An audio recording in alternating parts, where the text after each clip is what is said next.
passou, querendo ou não, a gente encontra muito disso na obra dela, tá? Então, esse ano, como vocês sabem, agora é dia 10 de dezembro, vai ser o centenário da Clarice Lispector, porque ela nasceu dia 10 de dezembro de 1920, nessa cidade da Ucrânia, que deve se chamar Tchetchenik, tá? Então, embora a gente considere ela uma escritora brasileira, porque ela passou a maior parte da vida dela e produziu aqui, ela nasceu na Ucrânia.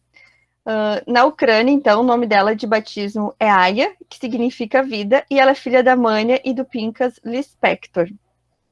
Em março de 22, a família sai, então, da Ucrânia. Está acontecendo a Segunda Guerra, né? Ela foge da guerra para vir para Maceió. E aí essa família, então, é composta pelo pai, pela mãe, a irmã Leia, Tânia e a Aya. Durante a permanência na capital lagoana, os nomes, eles são trocados, porque alguns nomes, então, eles eram muito difíceis, né, de serem pronunciados. Então, o pai passa a se chamar Pedro, a mãe, Marieta, a Leia passa a se chamar Elisa, e a Aya, então, passa a se chamar Clarice. Só a Tânia conserva o nome original, até porque a gente for ver também, Tânia também tem no Brasil, né? Eles são recebidos, então, por parentes que já moravam aqui, e que hospedaram eles, e eles começaram a trabalhar aqui. Só que o que acontece? Quando essa família vem, durante esse período que eles estavam lá na guerra, eles perderam muita coisa, eles foram perseguidos, e existem alguns estudiosos que falam que foi bem traumático para a família esse período. Inclusive, tem alguns relatos de que a mãe da Clarice Lispector, ela foi estuprada por soldados e ela adquiriu uma doença. A gente vai ver que depois tudo que ela fala da mãe, quando eles vêm para cá, é sempre a mãe doente, a mãe deprimida e a mãe doente, e até que pouco tempo depois a mãe dela vai falecer, tá? Então isso é uma violência muito grande que a família sofre, que eles não conversam sobre isso, mas tem alguns registros em diários, e isso também se reflete depois na vida da Clarice. Então eles se transferem para o Recife, então essa primeira parte da vida dela, ela vive no Nordeste, começa a estudar. Em 1930, então, morre a mãe dela, que sofria de uma paralisia que se acha que é decorrência dessa doença que ela adquiriu lá. A Clarice estuda no Colégio Hebreu Yiddish Brasileiro e escreve sua primeira peça de teatro. Então, criança na escola, ela já começa a escrever. E ela escreveu uma peça chamada Pobre Menina Rica, assim como outros textos curtos que tenta publicar sem sucesso na imprensa, porque ela é criança, ela é pequena, e também ela não é conhecida, ela é uma mulher, então tem assim uma série de fatores que impossibilitam que ela publique nesse momento. Em 32 ela vai para uma outra escola, já entra no ginásio, então, que a gente considera o ensino médio, né? Em 35 ela se muda para a cidade do Rio de Janeiro, que é a capital federal, então um lugar com muito mais possibilidades. Lá ela começa a estudar, então, no Colégio Silvio Leite. Em 1938, ela ingressa no curso complementar do Colégio Andreus e começa a trabalhar como professora particular de português e matemática. Em 39, ela ingressa na Faculdade de Direito, depois de passar em quarto lugar no vestibular, então também é um período que são raras as mulheres que entram, né, numa faculdade, principalmente de Direito, e ela começa a trabalhar num escritório de advocacia. Em 1940, o pai dela falece e ela começa a trabalhar como repórter na Agência Nacional do Departamento de Imprensa e Propaganda. Então, ela aqui, a partir desse momento, ela vai trabalhar bastante ligada à imprensa também. Em 42, ela começa a trabalhar como repórter no Jornal à Noite. Em 43, ela obtém a naturalização como brasileira e casa-se com o Mauri Gurgel Valente, que foi colega dela da faculdade de Direito. O que é importante nesse casamento? Porque ele era diplomata. Então, eles viajaram e viveram em vários lugares do mundo em função da carreira dele, tá? Ela publica seu primeiro livro, Perto do Coração Selvagem, que é um dos mais famosos também, embora o A Hora da Estrela seja o mais famoso, o mais lido, digamos assim. O Perto do Coração Selvagem consegue bastante sucesso, tá?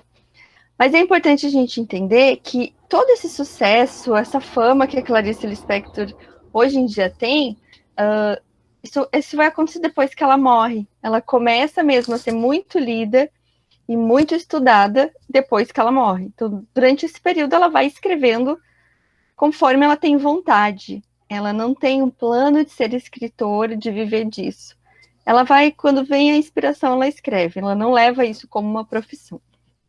Deixa eu tomar uma aguinha.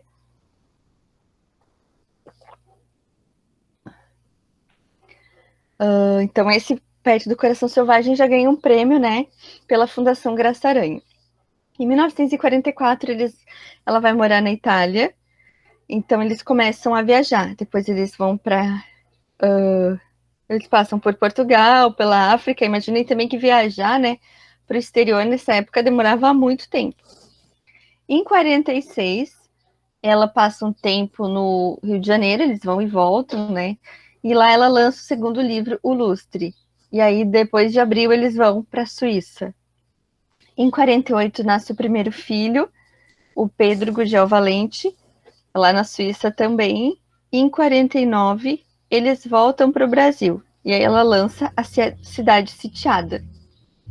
Em 52, ela começa a escrever, então, para o jornal Comício do Rio de Janeiro, sob o pseudônimo de Teresa Quadros. Tinha um quadro no Fantástico, algum tempo atrás, pode ser que daqui a pouco eu lembre, que eles mostravam crônicas da Clarice Lispector com pseudônimos. Então ela assinava com o nome de outras mulheres. Pensa também que era uma mulher, então, casada com um cara importante, né, um diplomata, e que talvez ela fosse julgada, ou ele, pelo que ela estava escrevendo. Ela queria a liberdade de escrever sem... Ela não queria fama de saberem que era ela queria publicar, né? Quem escreve que é um leitor. Então ela usou vários pseudônimos de mulheres também nessa época.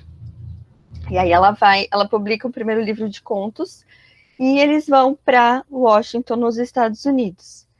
Em 53 nasce o segundo filho, Paulo Gugel Valente.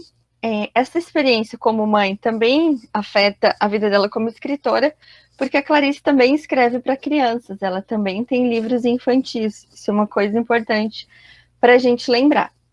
Em 59 ela volta, passa mais uma temporada em 54 no Rio de Janeiro. Em 59 ela se separa desse primeiro marido e fica vivendo na cidade do Rio de Janeiro.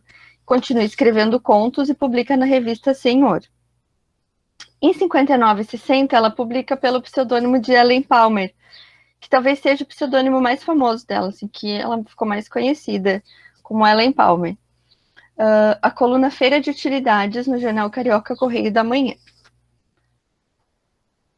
Em 1960, ela publica o segundo livro de conto, Laços de Família, que eu acho que foi comentado até na semana passada, e escreve a coluna Nossa Conversa, do Diário da Noite, como ghostwriter da atriz Ilka Soares. Em 61, publica A Maçã no Escuro, ganhou um prêmio também. Em 64, ela publica o terceiro livro de contos, então, assim, olha quanta coisa ela fez, né? A Legião Estrangeira e A Paixão Segundo G.H.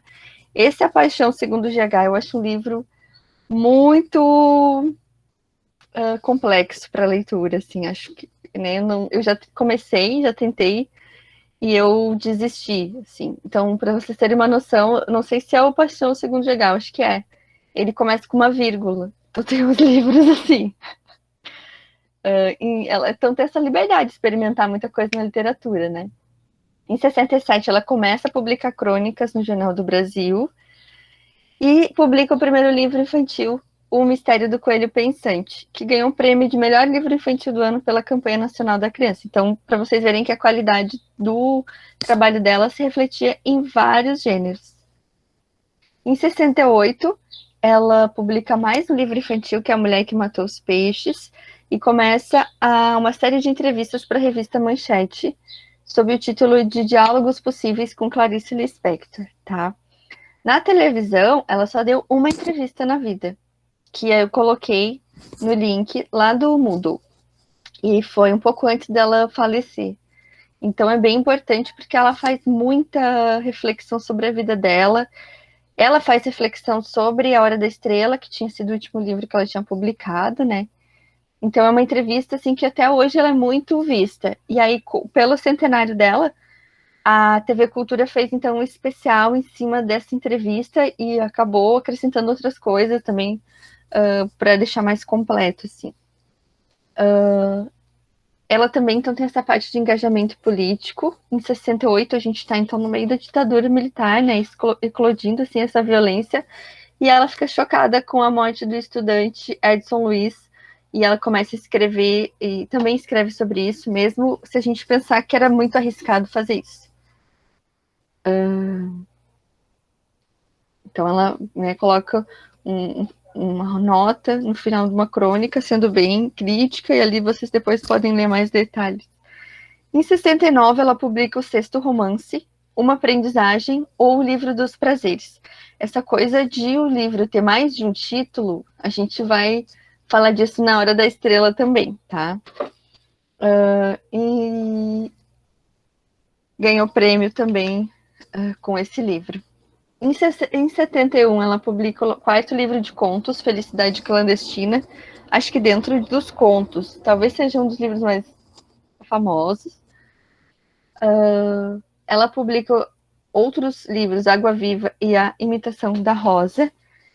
E em 74, publica Via Crucis do Corpo e Onde Estivesse de Noite, assim como mais um livro infantil, A Vida Íntima de Laura. Traduz, trabalha bastante com tradução, então pensando que ela viveu em todos esses países, ela era uma grande conhecedora de outras línguas, né? E ela passa por português, então, obras do Garcia Lorca, Jack London, Júlio Verne, Agatha Christie e Edgar Allan Poe.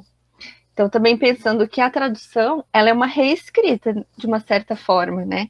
O tradutor, ele precisa também ter a habilidade de escritor, e ela também, então, utilizava isso nessas traduções. Em 75, ela publica uma coletânea de crônicas chamada Visão do Esplendor.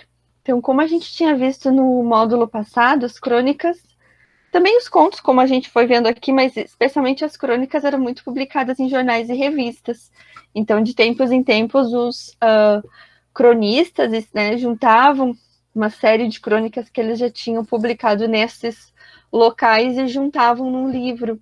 Pensem que jornais e revistas eram só impressos, a gente não tinha facilidade de achar, quero ler uma reportagem que passou numa revista que já foi publicada há 5 meses, né? Não dá para ir na internet pesquisar, não tem, eu estou achando uma biblioteca ou não tem. Então era uma forma também de juntar todos esses textos, né, e fazer com que o grande público conhecesse. Começa a realizar entrevista para a revista Fatos e Fotos. Participa do primeiro Congresso Mundial de Bruxaria em Bogotá, no qual profere a conferência Literatura e Magia. Em 76, recebe o prêmio pelo conjunto da obra da Fundação Cultural do Distrito Federal e grava um longo depoimento para o Museu da Imagem e do Som do Rio de Janeiro. Em 77, é contratada pelo jornal A Última Hora para fazer crônicas semanais e publica, então, o último romance, A Hora da Estrela, e uma coletânea de crônicas para não esquecer. E aí, em 77, então, ela vai falecer. Algumas obras, então, que ela deixa prontas são publicadas depois, como Um Sopro de Vida, Quase de Verdade, e A Bela e a Fera, em 79, tá? Mas em vida, então, o último romance que ela decidiu publicar foi A Hora da Estrela. Aqui eu coloquei uma imagem que eu achei bem bonitinha, que é a carteirinha do Sindicato de Jornalistas, do estado do Guanabara, né, que é o Rio de Janeiro.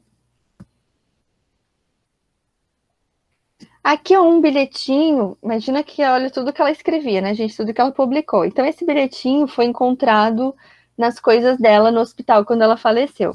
Não dá para entender assim, no bilhetinho tem uma tradução que diz assim: minha alma tem o peso da luz, tem o peso da música, tem o peso da palavra nunca dita, prestes, quem sabe, a ser dita.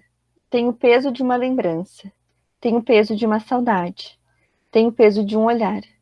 Pesa como pesa uma ausência, e a lágrima que não se chorou. Tem o imaterial peso da solidão no meio de outros.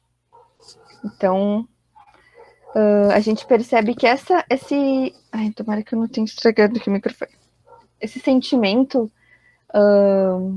de sempre ter algo que não consegue ser dito, sentimento de se sentir sozinha, mesmo no meio de muitas pessoas. Isso é bem presente na obra da Clarice. Aí eu trouxe aqui, então, um esquema que eu fiz sobre A Hora da Estrela. Não sei se até agora alguém tem alguma dúvida ou quer fazer um comentário.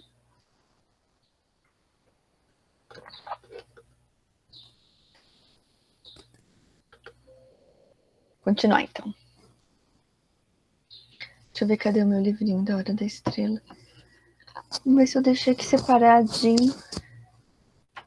Aqui. Tão fininho que ele se perde no meio dos outros. Então, ele foi publicado em 1977, última obra, né, da Clarice em vida. Pensando nos períodos literários, ele faz parte da terceira fase do modernismo. E ele é uma obra de análise psicológica profunda dos personagens. A gente tem alguns personagens, a gente sabe mais ou menos como eles são fisicamente e tal, mas o mais importante não é nem o que eles fazem, ou não é nem como eles se parecem, mas o pensamento deles, por que eles têm as atitudes que eles têm, por que eles, o que os move, né? Quais são os valores deles, o que eles pensam sobre a vida, ou o que eles não pensam sobre a vida, como vai ser o caso da Macabeia. Então, essa análise profunda faz parte desse tipo de obra da Clarice, que é estimulado por muita coisa que ela lia. Ela lia Dostoiévski, ela lia muitos escritores de vários lugares do mundo, né, mas que também seguem esse tipo de obra. E a gente chama também de fluxo de consciência. O que é o fluxo de consciência? É quando o autor, na sua escrita, tenta expressar o fluxo de consciência do nosso pensamento. Quando a gente está vivendo a nossa vida, a gente está ao mesmo tempo fazendo as coisas da vida e a gente está ao mesmo tempo pensando. E isso acontece ao mesmo tempo. Então, eu estou aqui falando com vocês da aula, daqui a pouco eu vejo uma pessoa e falo, ah, que legal a roupa daquela pessoa, ai, tô com fome, tô com sede, meu Deus, o que eu vou fazer depois daqui? Tenho compromisso. Então, a nossa vida ela vai acontecendo assim. Os nossos pensamentos, eles são todos misturados com o que a gente está sentindo e com o que a gente está fazendo. Então, imaginem tentar trazer tudo isso, colocar isso em forma de texto. Não fica muito simples. Fica, às vezes, difícil de entender para um leitor que não tem muita prática ou está aprendendo a ler esse tipo de obra, mas, ao mesmo tempo, traz um sentimento de que tu está dentro da cabeça do personagem. Então, aquilo fica muito vivo, fica muito próximo do personagem. Tu, daqui a pouco, já está pensando como ele, ou entendendo como ele pensa. Então, dá uma experiência de leitura diferente. Mas a gente tem que estar aberto a isso. A gente tem que estar disposto a ler, às vezes, mais de uma vez, ler com calma. Daqui a pouco tu tá lendo e tu fala, tá, isso aqui é o quê? Tá acontecendo ou é o pensamento? Quem que tá pensando isso? Porque é tudo um pouco misturado, então tu tem que ir descobrindo ao longo da leitura. Não vai ser assim. Macabeia disse, Macabeia pensou, Raimundo disse. Não, tudo muito misturado. Então tu vai ter que ir lendo. E claro que o autor deixa pistas para que a gente não fique tão perdido. Aí a gente tem que ir lendo com calma e tentando entender. Então, às vezes, a gente tem que ler mais de uma vez a mesma página. Se vocês forem ver o meu livro, ele é todo com papeizinhos, com anotações, com cores que eu vou pintando, vou fazendo flechas para poder entender mesmo, tá?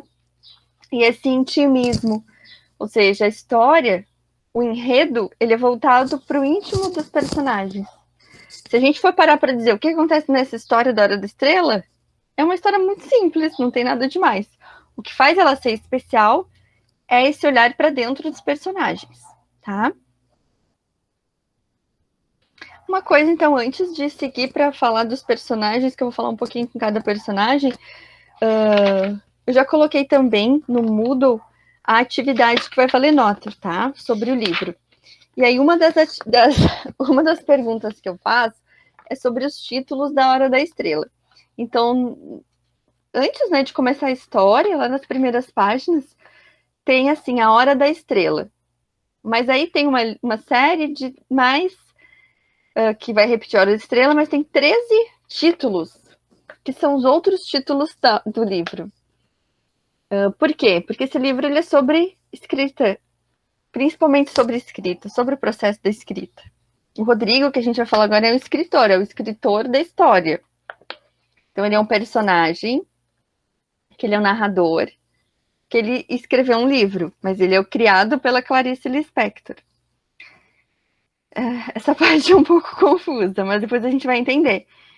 E o tempo todo o Rodrigo está nesse conflito sobre a escrita. Então, ele também ficou em dúvida, por exemplo, sobre qual título é o livro. E aí ele criou 13, que é A Culpa é Minha, ou A Hora da Estrela, ou Ela que se arranje, ou O Direito ao Grito, ou Quanto ao Futuro, ou Lamento de um Blue, ou Ela Não Sabe Gritar, ou Uma Sensação de Perda, ou Assovio no Vento Escuro, ou Eu Não Posso Fazer Nada, ou Registro dos Fatos Antecedentes, ou História Lacrimogênica de Cordel, ou Saída Discreta pela Porta dos Fundos.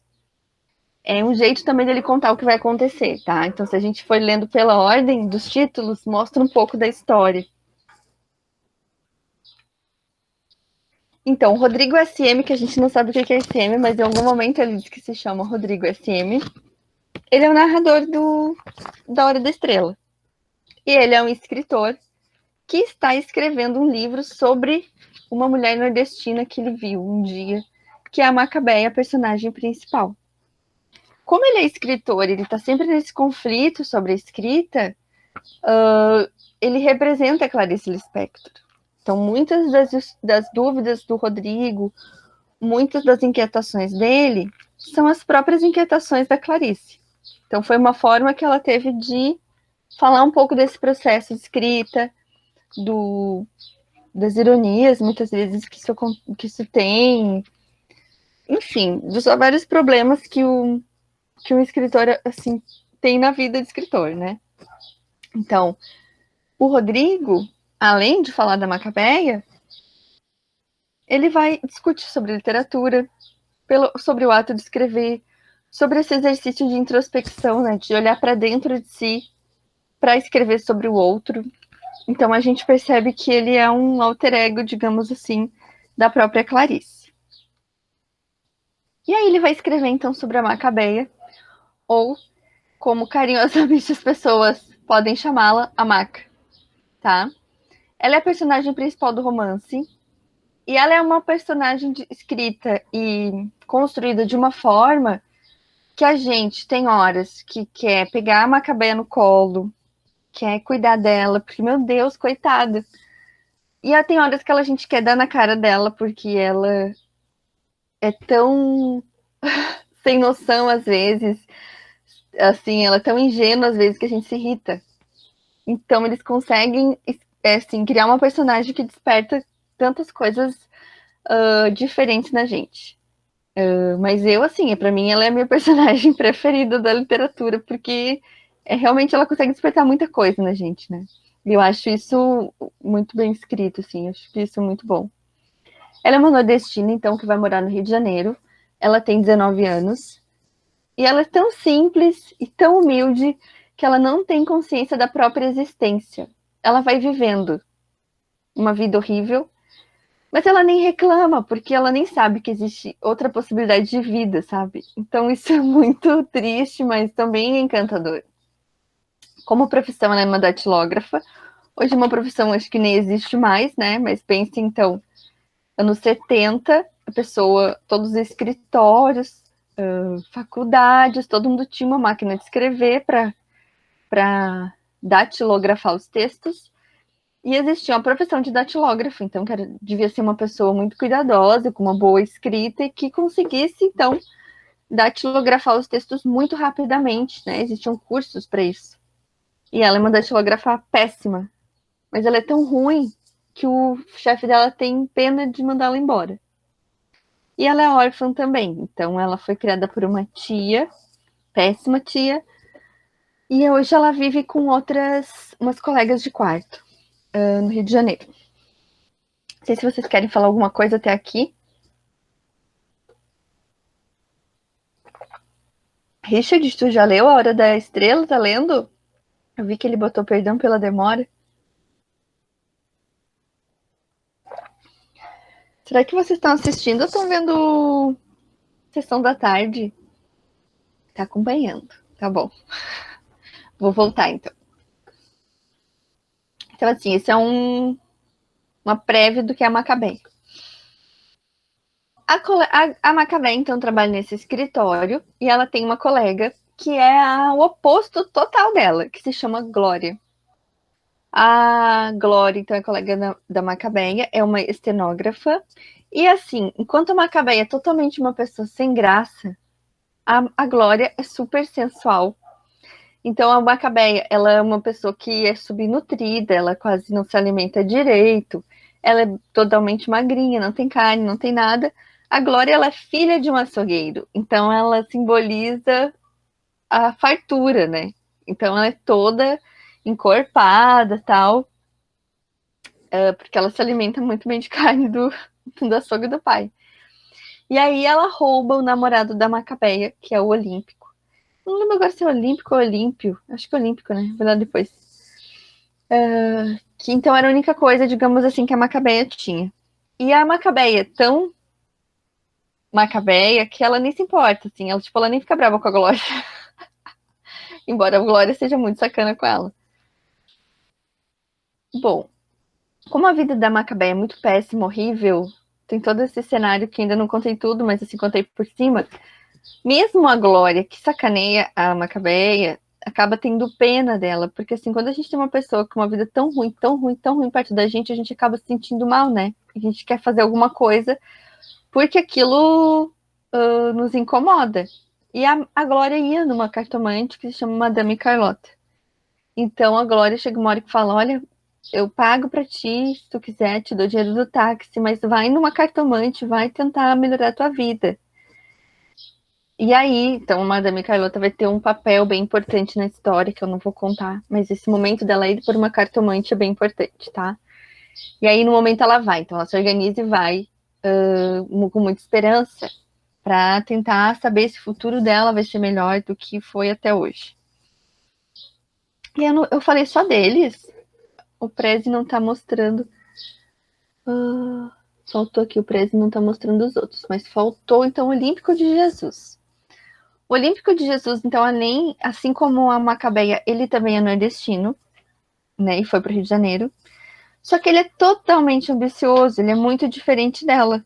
Ele, durante o namoro, ele é super grosseiro, ele é uma pessoa bem rude com ela e ele vai se irritando também com o jeito dela de ser. Ela também nem percebe. Ela nem percebe direito que ele briga com ela e ela nem percebe direito que eles terminaram. É uma coisa assim. E então, deixar de namorar a Macabeia para namorar a Glória, para ele é uma ascensão de vida. Subiu, estou progredindo, né? Porque deixei de namorar então uma moça que não tem nada na vida, que é pobre, que não tem família, que não tem uma consciência e não tem objetivos, para uma que tem uma família, que o pai tem um comércio, que também quer subir na vida, né? Que é mais bonita e tal. Então, para ele, isso é um progresso. E aí é muito interessante a gente analisar a diferença desses personagens, tá? Então, aqui eu coloquei os principais, mas aparecem mais alguns. E aí, vamos pular. E aí, assim, não vou mais falar muito do livro, né? Depois vocês podem comentar. Eu tinha uma página no Facebook, eu não tenho mais Facebook há muitos anos, mas eu fiz essa. Na época que eu fiz essa apresentação, eu tinha, que se chamava Clarice Não Disse. Porque tem muito disso, né, na internet, frases que as pessoas atribuem a alguém que não é. E aí foi muito engraçado, porque eles faziam memes sobre a Clarice, que óbvio que ela não disse. Então, tinha esse que dizia, sabe de nada, inocente. Eu intercalei com umas fotos dela, que eu acho ela uma beleza muito exótica, né, muito diferente. Essa também é legal, vai ralando na boquinha da garrafa, Clarice Lispector. Essa aqui é imitando uma reportagem da Veja, aquelas páginas amarelas, ela dizendo não suporta o Facebook. Então, admirada pela geração digital, a escritora assume sua aversão à tecnologia, critica o imediatismo dos jovens e revela detalhes do romance que deve lançar ainda em 2012. Então, pensando que ela morreu em 1977, né? E aqui é o fim, então, da apresentação. Não sei se vocês querem fazer alguma pergunta.